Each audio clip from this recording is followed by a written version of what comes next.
and welcome back to another video. My name is Gwen, for those of you who are new here. As promised, I'm going to be going over my favorite low tox makeup products. Makeup is something that I think a lot of people, especially if you clicked on this video, you're interested in, and it's something that you probably wear pretty regularly. As a stay-at-home mom, I still try to put on a tinted sunscreen, a little bit of concealer, not every day, but pretty much a couple days out of the week. So since it is something that we wear pretty regularly, you want to make sure that you are using clean-ish ingredients. So really quick, a lot of people have their own opinions on what they would clarify as clean or low tox or non-tox. So in this video, I am going to be basing a lot of my products off of the EWG scale, which is called the Environmental Working Group site. I normally type in my products that I'm going to either purchase or products that I already have, and I see if it's up there. Now, if it's in there, it normally ranks the products from being like a 0 to a 10, 0 being more clean and 10 being less clean. Some of the products that I do have, they don't necessarily have the products up there, but the good thing about this site is that you can enter in the active ingredients and even all the other ingredients, and you can see the same ranking for those ingredients. So if you do have a product that you can't necessarily find on the site,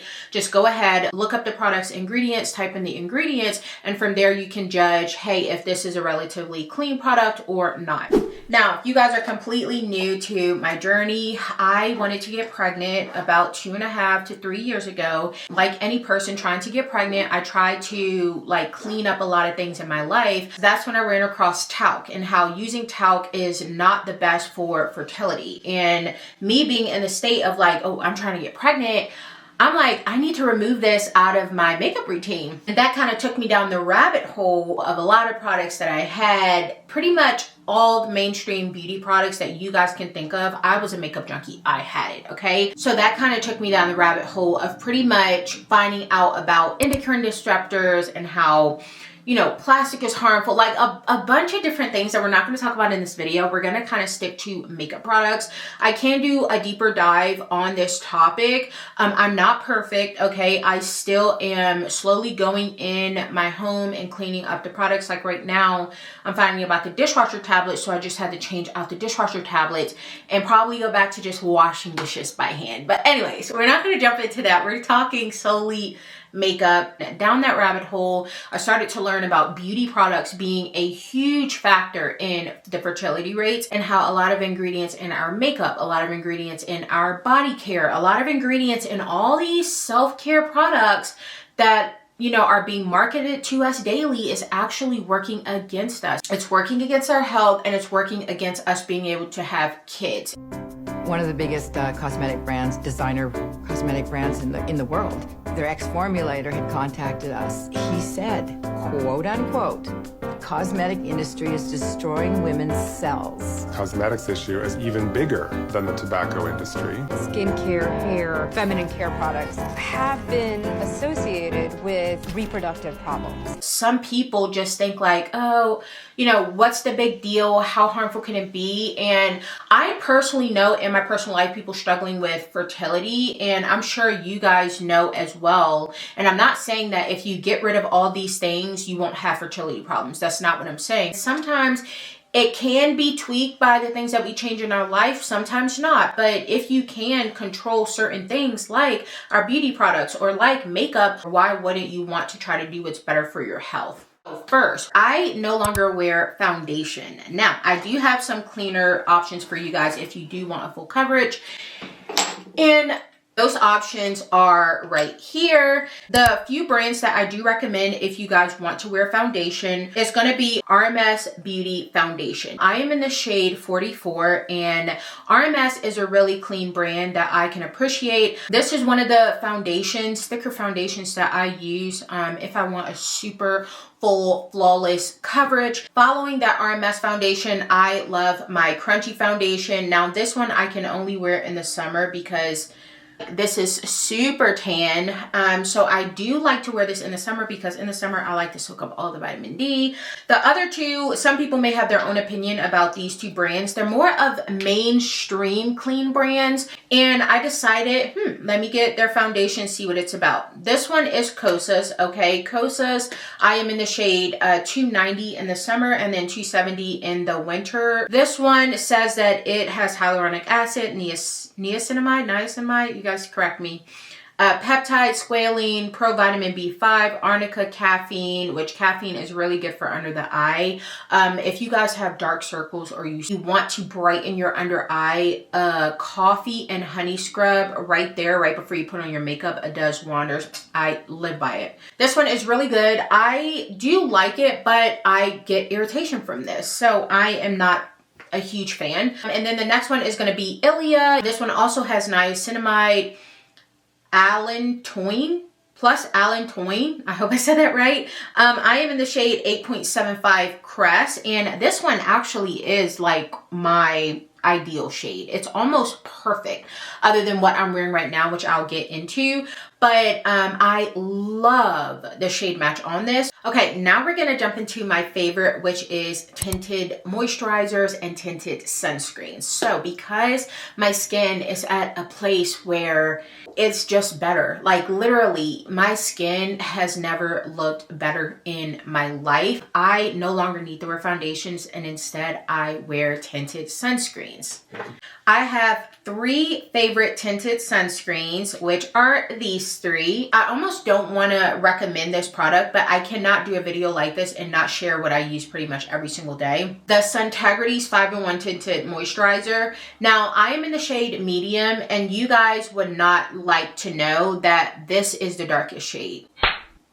That's why I do not like recommending this. This one does not use titanium dioxide, and it actually has a lot of really good ingredients in here. Every time I use this, my skin actually looks better. Honestly, if I could find something as good as this, I would have already thrown it out. The next one is going to be the Tower 28 Tinted Sunscreen. Sorry if all these are pretty messy. I am in the shade Silver Lake in the Tower 28. They do have a broader range. And this one, along with the Ilia that I was telling you guys, these are my perfect shade. Literally, I have such a weird shade. Like, I don't know what it is, but normally when I get foundations, it either pulls to orange or it pulls to pink or it looks ashy. Like, I can never get the undertone right, but this one does the perfect job at my undertones. I'm actually wearing it right now. This one is amazing. And then the last one is going to be the Say Tinted Moisturizer. I got the shade 5.5. Now, this is not a perfect shade for me. This one pulls a little bit red. I wish it had a little bit of golden tones in it, but I got this because I wanted something to swap this one out, because again, I was like, don't really like the fact that it doesn't have a big shade range, so I wanted to try this one. I do like this one, but genuinely something about it is very oily on my skin in particular. You guys' skin may be a little bit different, but that one for me, it is very oily, so I'm not crazy about it.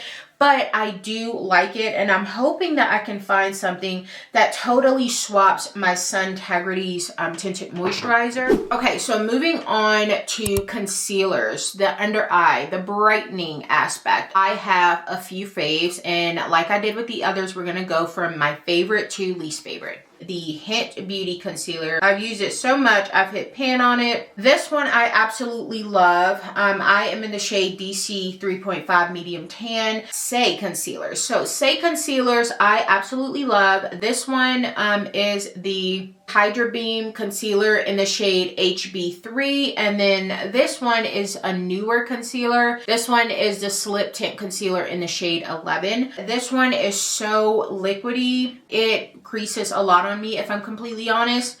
This one I actually really do like because it pulls a little bit pink peachy, and if you guys do struggle with like a little bit of darkness undertones, a lot of people use an orange color corrector to correct that. So finding a concealer with a little bit of like peachy pinkish undertone, it kind of does a little bit of color correcting as well. And last but not least, this one is super popular. It is the Kosas concealer. Now, I actually love the Kosas concealer. I should have actually put this one above the Say, but no buts. I actually love this, and I think it's so creamy. It's such a good color. The shade range is beautiful. I don't know why I didn't say this one for my second one. So if you guys are looking for a really good concealer, this one is your girl. Bronzer is also like one of my most favorite things. So for my bronzers, I have this All Natural, actually it's a cream concealer in the shade Walnut. I like this because of the color. It's more of a neutral, I don't know if you guys can see that, versus this one, which this one is my Say Beauty bronzer. I absolutely love the consistency of this. Oh my gosh, so smooth on the skin. But you guys can see, this is the Say, this one is the All Natural. You can see how warm that is. And for the summer, that actually is okay. But for the majority of the time, I honestly prefer a more neutral color. So I tried the medium, and the medium, I like the shade of the medium, but the undertone of it was pulling way too warm for me. So I ended up getting the tan bronze one, but nothing beats my All Natural concealer. I actually have to get another one because I'm almost all out. I am actually wearing the All Natural right now, and I'm gonna show you guys, which it may not show because I do have a little bit of like blush on, what it looks like. And it's not as bold in real life, but you guys can see. It makes me look like warmer, which in the summer, I'm not even kidding, I love it in the summer. But for the majority of time, I like and prefer a more neutral bronzer. I don't always use an under eye powder. I would like to find a really good one. What I have been using is the Kosas Cloud Set Cushiony. I am in this shade, Cushiony. I guess that's what it is. Anyway, I do like it, but I'm not a huge fan of powder, but I would wear powder if I had to go somewhere where I was going to be out all day and I wanted my makeup to stay on longer. Okay, another favorite is going to be blush. So for blush, I have quite a few blushes. I have 2 Gabriel Cosmetic blushes. This one is in the shade Rose, and this one is in the shade Vibrant Pink. I actually love Gabriel blushes. I think they are amazing. I wanted to so direly like liquid blushes, but I don't think I'm a fan, honestly. I tried these 2, which are Say blushes. They had so much hype around these, and I genuinely did like the color, but I don't know what it is about liquid blushes. I personally prefer a powder blush. Because I really do like those 2 colors, I was like, let me try the Say Glow Sculpt, and I ended up getting this one, which is in the shade Peach Glow. This one is a lot better for me consistency-wise, and it also kind of gives me that peachy, orangey pinkish kind of color as the shade Poppy in the liquid blush. Moving right along, we're gonna move on to mascara. So mascara, I have not tried a lot of different mascaras. I only have one that's considered like a lower tox, and that is the Well People mascara. I am in the shade Brown, if you guys don't know. I talk about it before, how I used to get eyelash extensions and I would always get black lash extensions, and they were so harsh on me. Ever since I found out about using brown versus black in mascara, it has completely changed the game for me. However, I personally, on me, prefer more of a no mascara kind of look. I don't know why. I think it's because I personally prefer like a lower contrasted look on me, and normally when you do your brows, you do your mascara, you put on a little color. When you're adding color to the face, it adds contrast, and that's why I prefer no mascara. And when I do use one, it's going to be this one in the shade Brown. Last but not least, our lips. For lip liners, I use Gabriel Cosmetic liners. They actually remind me of my NYX liners, which I have not completely done away with. Gabriel Cosmetics does a good job at mimicking that. I just wish the shade range was a little bit bigger. Moving on to lips. Now for lips, I actually have moved away from lipstick and I've kind of been into lip stains a lot lately. And so my favorite lip stain is by Eri Perez. This one is in the shade Fun, and this is a beetroot cheek and lip tint. Now, I would not use this on my cheek because literally, like, unless I was rubbing it on my fingers, because it is so intense. Like, I literally have to use very little. That's all that I use. Literally one dot and you have color to your lips. If I'm looking for something a little bit more of a lip oil, I have this Kosas lip oil. This one is Unbuttoned, and it's a little bit too dark for my liking. I got it for my birthday, and I said, this is cute because I do have other lip oils that are not considered low tox, but Kosas is considered a lower tox brand, so I'll try it out. Not a huge fan because I don't necessarily like that gloss look. Personally, for a everyday kind of look, I don't prefer gloss, but if you're someone who you absolutely like gloss, you love your lip oils, Kosas is a good low tox brand. So that's pretty much it for my products. There are a few other brands like 100% Pure. There's another brand, it starts with an A. I'll link it here if I can think about it. Those are two brands that I'm actually wanting to try out because I hear that they are even lower tox than these brands. So if I try that out in the future, I'll be sure to come back and let you guys know what I think. If you guys have any makeup brands that you absolutely love, go ahead and link it down below. Other than that, I thank you guys so much for watching, and I'll see you guys in my next one. Bye.